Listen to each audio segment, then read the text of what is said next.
వెంకటాద్రినాథుడైనటువంటి ఆ శ్రీనివాస ప్రభువుని ఎవరైతే ప్రార్థన చేస్తారో అటువంటి వారికి అనేక రకాలైనటువంటి భోగభాగ్యాలు కలుగుతాయి, సమస్త పాపములు నశిస్తాయి, అంత్యమున మోక్షమును సాధిస్తారు అని చెప్పి శాస్త్రాలు ప్రకటిస్తూ ఉన్నాయి. మరి ఆ ప్రార్థన యొక్క స్వరూపం ఏమిటి, ఆయన్ని ఎలా సేవించాలి, ఎలా కీర్తించాలి, ఆయన్ని ఏ రకంగా అర్థం చేసుకోవాలి, ఏ రకంగా ఆ పరమాత్మని మనం పరిపూర్ణంగా అవగాహన చేసుకున్నప్పుడు ఆ ఫలితాలు ఏ రకంగా ఉంటాయని చెప్పేటువంటి దాని యొక్క స్వరూపాన్ని మానవులు సరిగ్గా అర్థం చేసుకోలేకపోవడం వల్ల అనేక రకాలైనటువంటి అపోహలు మానవుల్లో కలుగుతూ ఉంటాయి. ఆ శ్రీనివాస ప్రభువుని చూడండి, వజ్ర వైడూర్యాది సకల ఆభరణ భూషితుడై పట్టు పీతాంబరములు చక్కని సువాసనలతో నిండినటువంటి పుష్పమాలికలు ధరించి రథముపై మనకి దర్శనమిస్తూ ఉన్నారు.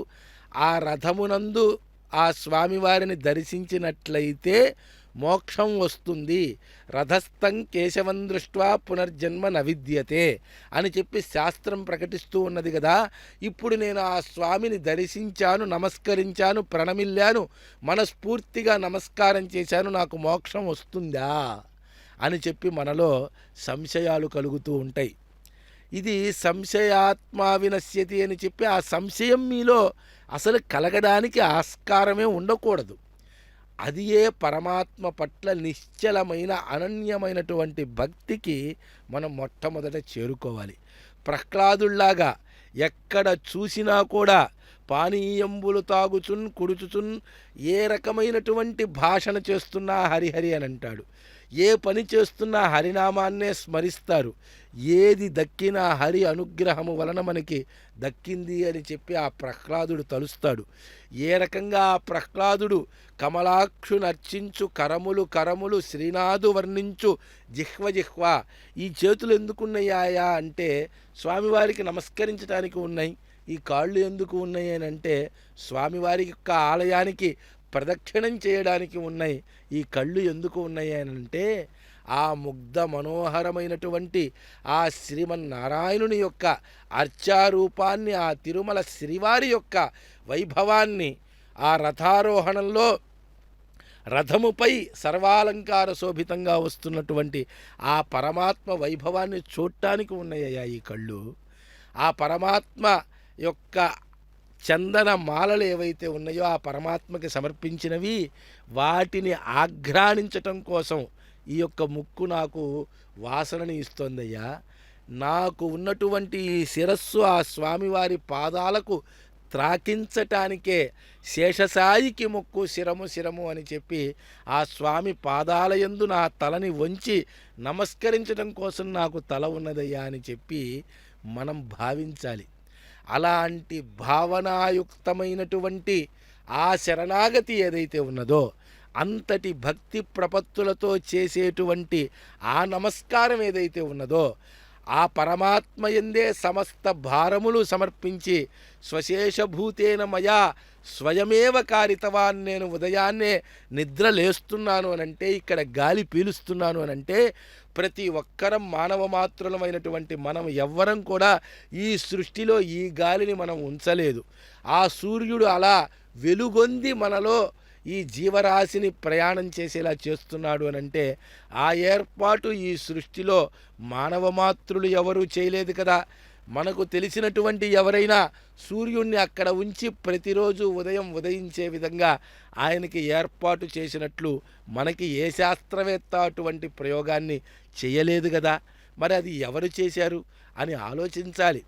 ఆ పరమాత్మ యొక్క తత్వము సర్వత్రా వ్యాప్తి చెంది ప్రతి చోట సూర్యుడిగా, చంద్రుడిగా, నక్షత్రాలుగా, పంచభూతాలుగా, త్రిగుణాలుగా వ్యాప్తి చెంది ఆ పరమాత్మ యొక్క అనుగ్రహంతోనే నేను శ్వాస తీసుకుంటున్నాను. ఆ పరమాత్మ యొక్క అనుగ్రహంతోనే ఈ భూమిని చీల్చుకొని ఆ యొక్క వృక్షం పైకి వచ్చి నాకు ఆహారంగా మారుతోంది. ఈ సృష్టిలో ఉన్నటువంటి ఏదీ కూడా స్వాభావికంగా ఈ సృష్టిలో ఉన్నటువంటి దేనిని మానవ మాతృడు తయారు చేయలేదు.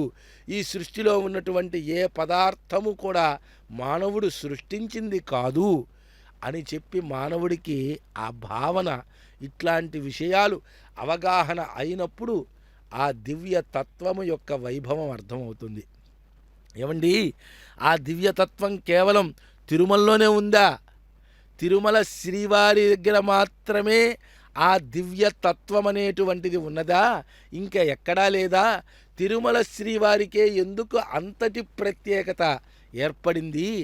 ఆయన దగ్గరికి ఎందుకు ఈ లక్షలాది మంది ప్రజలు వస్తున్నారు అనంటే, అనేక మంది ఋషులు, మునులు, దేవతలు, గంధర్వులు, అనేక మంది ఆ శ్రీమన్నారాయణుని యొక్క తత్వాన్ని తిరుమలలో ఆ దివ్యమంగళ విగ్రహంలోనే దర్శించారు.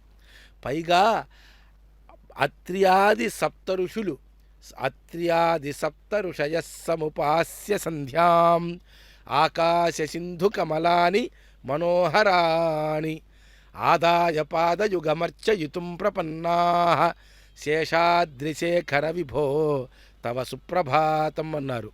బ్రహ్మాదులు వస్తున్నారన్నారు. ఇలా ఎంతోమంది పరిపూర్ణమైనటువంటి భక్తితో శ్రీవారిని తిరుమలలో ప్రార్థించారు.